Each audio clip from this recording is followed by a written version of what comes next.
Welcome to the Mike Litton Experience Podcast. Mike has over 31 years experience in real estate, finance, and investing. He's passionate about being a father, a teacher, a realtor, an investor, and a leader. Everyone has a story, and our passion is to help them tell it. And now, introducing the host of the Mike Litton Experience, Mike Litton. So what can you expect from the Mike Litton Experience? You can expect stories that will inspire, motivate, advice that will sharpen your focus, and expert information on real estate, finance, and market conditions. Million pieces of information like on a week-to-week basis. It Yeah, was so see, I it had was loading thousands. tons and tons of data. You're in the every day. millions. Wow, Yeah. that is crazy. Mhm. So the idea behind Sportivo, if I understand it correctly, Mhm. I'm not a sports bettor, so I'm not one of those, I'm not, Right. Mhm. obviously somebody who would be Yeah. your perfect client, A right? user. Yeah. Right. Yeah. Yeah, I mean, but I've gone to horse races before, and you go to horse races, and when you go into the horse race, and I'm dating myself here, they may even have these anymore. It's been a few years since I went, but they used to have these pamphlets that they would sell, Right. and they were a few dollars each, right? But they'd have these pamphlets that they would sell that would handicap the race, and Right.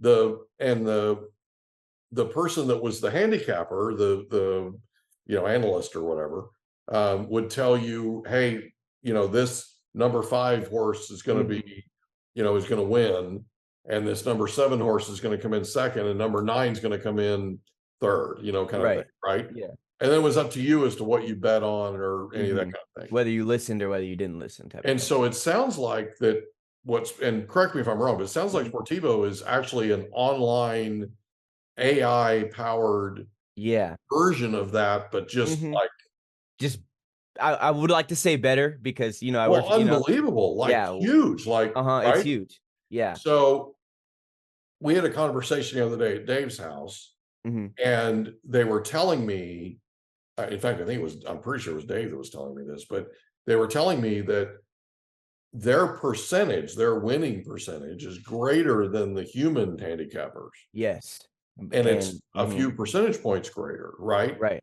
Which gives people more of a level of certainty when they're looking to potentially place a sports bet, right? Yes. Which is kind of cool. I mean, it's not, it's a little bit over 58% or something. Is that right? It's a little bit over 58%. I think we topped out at like 61. I could be wrong. It was 60 something, low 60s. Well, I want to say it was 58.4 the day that we were there. The day that we talked about it. Somewhere in the neighborhood. Yeah, I don't know. When I talked to Brian, don't quote me on it, but it's somewhere, right? Somewhere around high 50s, low 60s. Yeah, and so one of the things that Sportivo, sort of the niche that it fills, I guess is the best way to put it, is the people that bet on sports, they're kind of busy, right? Yeah. Busy professionals, they got a lot going on. They, and I was telling Dave that I used to work with a guy that bet on sports all the time.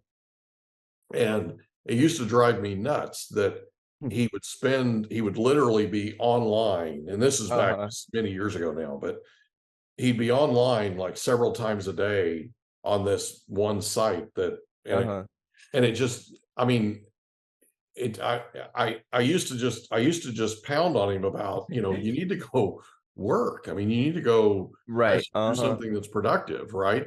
Yeah. But he got a kick out of it. Like he really enjoyed it, and he worked too. I mean, he worked hard. It wasn't, I'm not saying he was lazy or anything. Yeah, of course. I'm saying it drove me nuts that he spent the time that he spent researching all this, right? When really what I needed from him was to spend more time working. Yeah. He needed to spend more time working too, right? Because his production just wasn't right.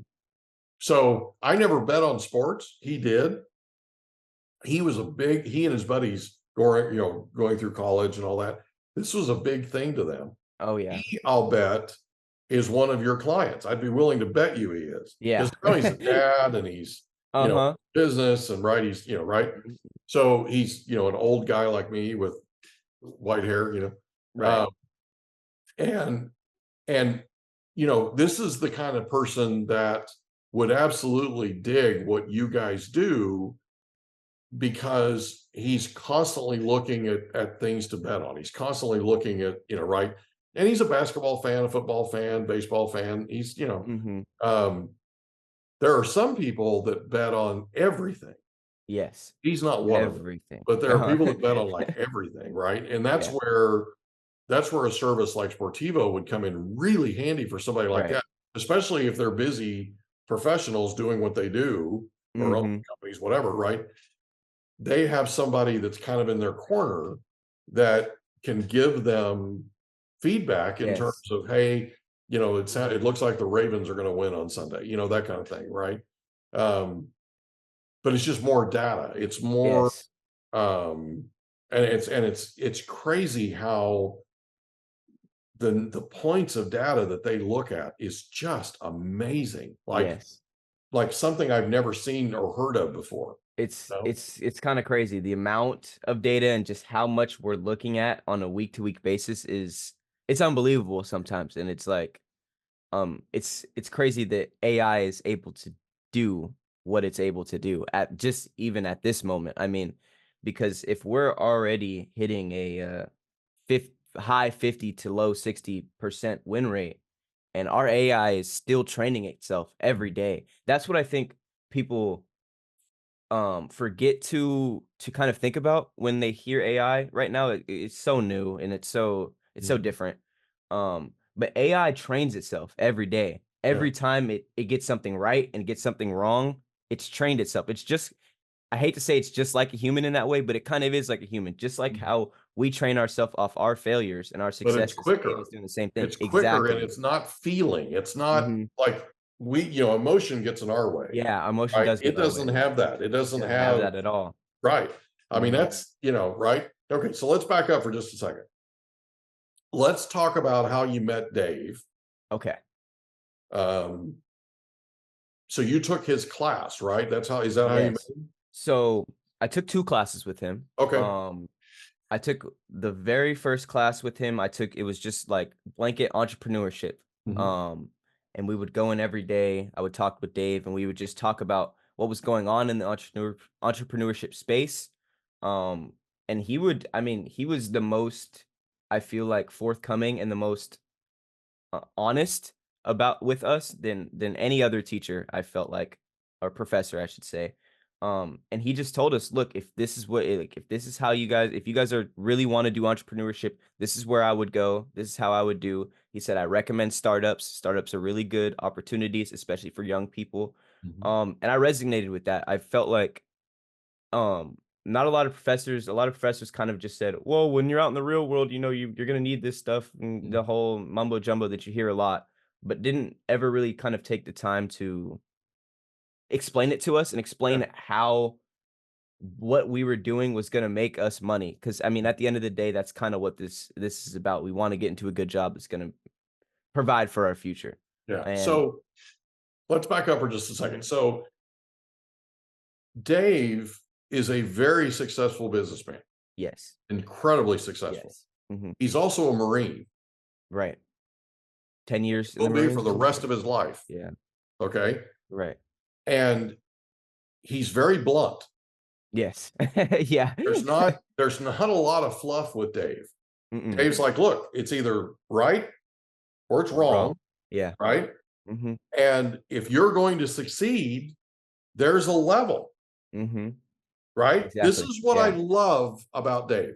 Love, love, love this about him. Right. He literally has no compunction about telling you that, you know what? You're here, Mhm. the standards And here. you need to get to here. Yeah. And here you suck. Yeah. Uh-huh. And he'll Right. and he'll And you're tell like, you. yeah. And you're like, okay, there was Uh-huh. a more eloquent way to say that, right? Right. But he's not about eloquence. No. He doesn't And have time or patience or right. no. I mean, it's just like, Yeah. okay, it is what it is. Here it is. Mhm. I find him so unbelievably refreshing. And by the way, we're going to have him on as a guest. We want to Oh, awesome. we got to Yeah. get his, Yeah, you we got got to to. get his life story on tape. Mhm. Because I find him just fascinating. I mean, Yes. Yeah. I just, and the fact that you had an opportunity to take his entrepreneurship class. So Mhm. let me back up for a second. I haven't taken his class, obviously, because I Right. don't go to San Diego State. I used to a long time ago. Mhm. What's his class like? What's It's give kind of people an idea, because you've been through it. uh-huh. For people that haven't been to it, what's it like? So his class is a lot like how he is. It's very blunt and honest. I mean, um, It's blunt, yes, it's right? very blunt. Yeah. And we kind of focus on different topics every day, but he was very blunt about what we were talking about. So He's not like, much of a safe space guy. no, You know no. how people nowadays need safe spaces and all that kind of, Yeah, and he didn't he have doesn't any do of that. that. No, it's Yeah, it's none of not that. right. It's not Um, his world. Yeah, and he kind of explains that to us in the class. He's kind of Yeah, like, when you get to the business world, this is how people are going to be. They're going to be blunt and honest, and they're going to yeah, tell you if you suck, or they're going to yeah, tell you if your project failed and why it failed. And if you're not ready for that, then you better get ready. And this class right. was kind of meant to get us ready for that. Toughen up, And Buttercup. Yeah, yeah. And so that's kind of what we did on a day-to-day basis is we talked about certain businesses, why they failed, why people like Tesla or Elon Musk, and why people hate Tesla and Elon Musk. right. And I feel like that was so refreshing because that's the truth. That's the real. We're not sugarcoating anything. By the way, I'm listening to Elon Musk's biography that Walter Isaacson wrote about Oh, him. uh-huh. Okay, Yeah. and I'm telling you, there's a lot more similarities than there are differences between Dave and Elon. Yes. Yes. Okay, they Hmm. are very similar people. Hmm. Very similar people. And I've Okay, heard about that. I've heard about that they are autobiography. very similar It's people. And interesting. what was Yeah. interesting to me was Elon. They talked earlier in the book. They talked about when Elon was younger, Hmm. what parent teacher conferences were like with his parents as he was Right. growing up, right? And it's interesting how similar Yeah. those conversations were to the ones that my parents had about me. Really? This is Yeah. not, yeah, this is, Uh-huh. yeah. I feel sorry for my parents. I really do. I mean, right? I mean, Uh-huh. they survived my childhood, and so did I. But Mhm. there are people that are surprised. Yeah. People that are Uh-huh. surprised. I mean, it's so Yeah. so so you said you took two of his classes. What was Yes. the other class that you So, took? yeah, that was kind of the first class. The other class that we took was it was also an entrepreneurship specialized class, but very, very different. So we kind of got a problem that was given to us by um some oh god, I forget his title. He was high up in the military practice. These problems were straight from like the Pentagon, and like these were like real issues that the military was facing at the time. I wish I could Okay, remember that the guy who gave us that's okay. the the problems. But anyway, It's okay. he So he was in the military. he The was in the guy, military, and I got you. he got us problems for one was from the Coast Guard, one was from the Army. The one that we tackled was from the Army. Okay. Um and yes, we formed groups and we all got this problem from the military, and we would use our entrepreneurship background to kind of help them fix this problem because the military thinks a lot different than some business majors at San Diego State think. They're Isn't that very the truth? direct, very straightforward, and so we kind of wanted to help shape their ideas into something different to where they could think about their problems differently, Right. and ultimately hopefully fix their problem. Yeah. So that class was really interesting. I think our problem had to do with uh the army believes that the next big war that we have will be in an urban city like Los Angeles, New York, or a big city like that. Even San Diego now, cities Mhm. huge. Um, and so they're having problems with their network and their communications. Right Mhm. now, their communications are fully like they'll go out to the desert, set up a tent, and all their communications will be in one like space like that. Mhm. Um, and they don't think that that will be viable in a war that's in a urban city. And so we kind of Right. went and interviewed people to find a way to hopefully fix that Mhm. problem. And our fix was actually a cloud type of communication system that was totally blacklisted from like civilization. Like Mhm. civilians would not be able to access this cloud. Right. And there would be ways to document that and make sure that you could see who came in and out of the cloud, and geotag that and all that type of things, because one of their problems was they couldn't have it be susceptible to hacking from Mhm. enemies. So that was a big thing that we had to tackle, was figuring out how we could fix that. And we reached out to a number of different VPN companies, NordVPN, Home VPN, any VPN you could think of. We talked to them. Mhm. Um, and many of the VPN people were like, that's what you need? We can do that easily. Like Mhm. that would not be hard at all. And so we kind of proposed at the end was proposed this to the army as, hey, look, these people said they can do it for you. Link together and work on it. So Okay, that so was kind of our for the people that are listening, define VPN. virtual private network. Okay. So VPN is a virtual private network, and pretty much what that means is you're on a network, but you can kind of that network doesn't have a specific location, Mhm. for example. So if I logged onto a VPN, I could put my location in Germany while I'm sitting here in San Diego. And Mhm. why that's important for the army, obviously, is because we don't want our enemies to know where our communications is coming from, Right. where our people are hiding, Right. So that's important. And so a VPN was kind of the perfect way to use that, to leverage that. So to use your example, Mhm.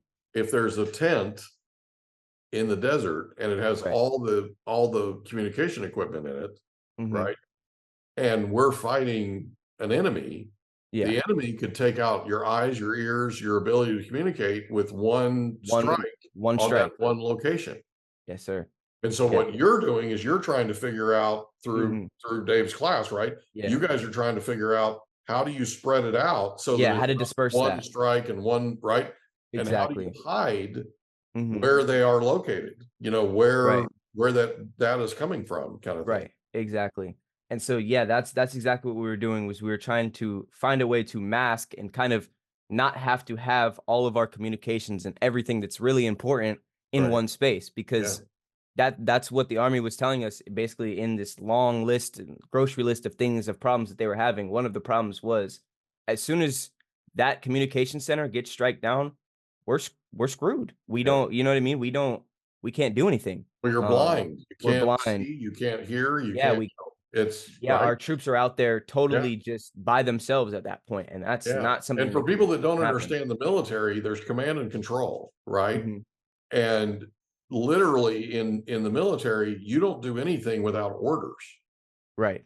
And literally there's a chain of command and you have to be able to communicate with that chain of command so that you know whether you're going left, Exactly. right, up, down, backwards, forwards, whatever, right? Right. Mhm. Who you shooting at, right? I mean, who right? And Right. so you take that out, and now you've got an enemy that's completely impotent. Yeah. They have no way to basically think on their own, kind of thing, right?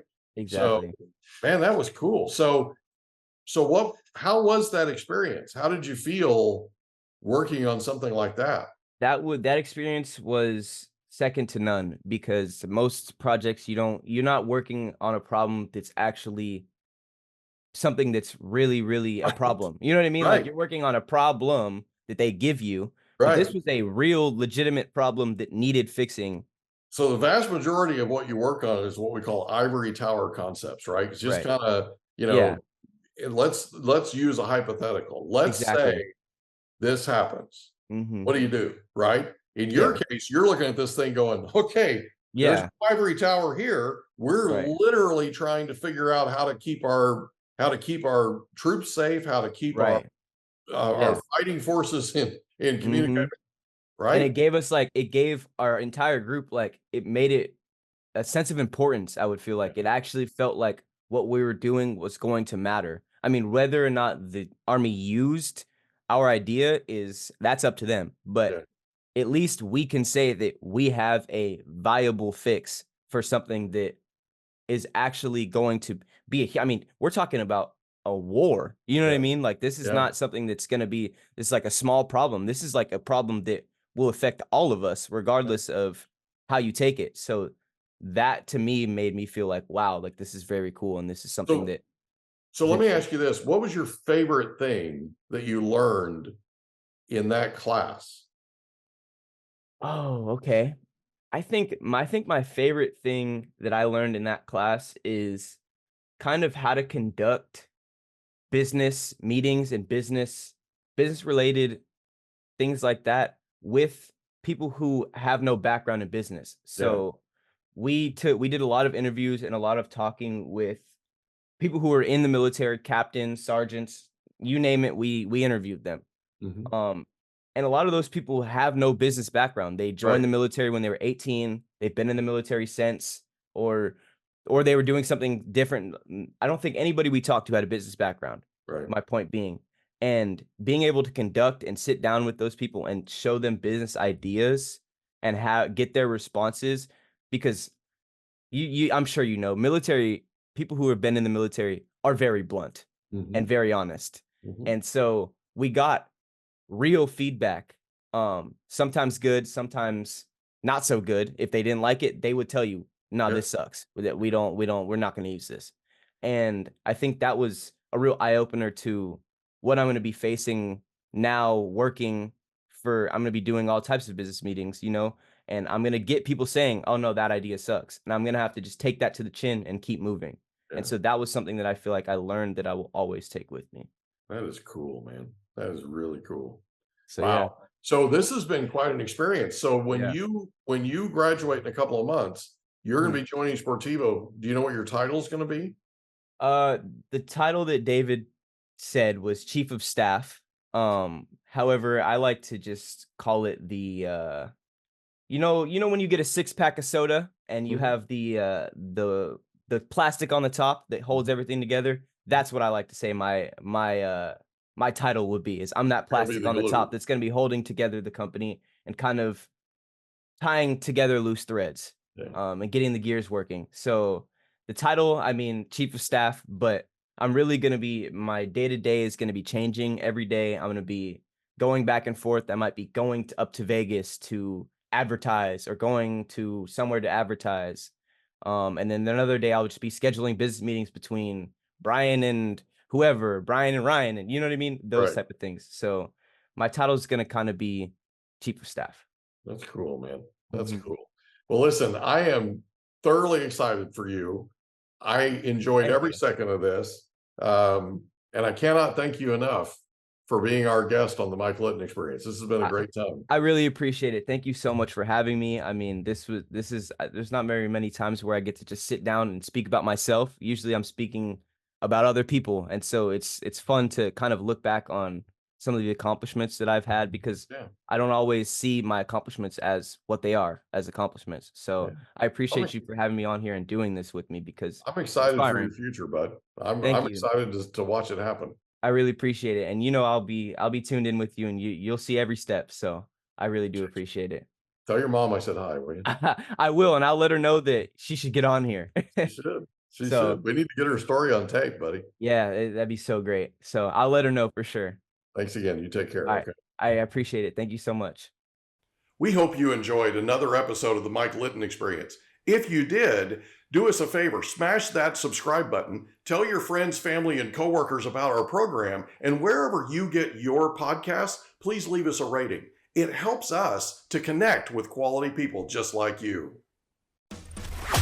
And that's a wrap. Another episode of the Mike Litton Experience in the books. Reach out to Mike on Instagram at Litton Realty. Want to meet with Mike? Check out calendly.com/Rio760.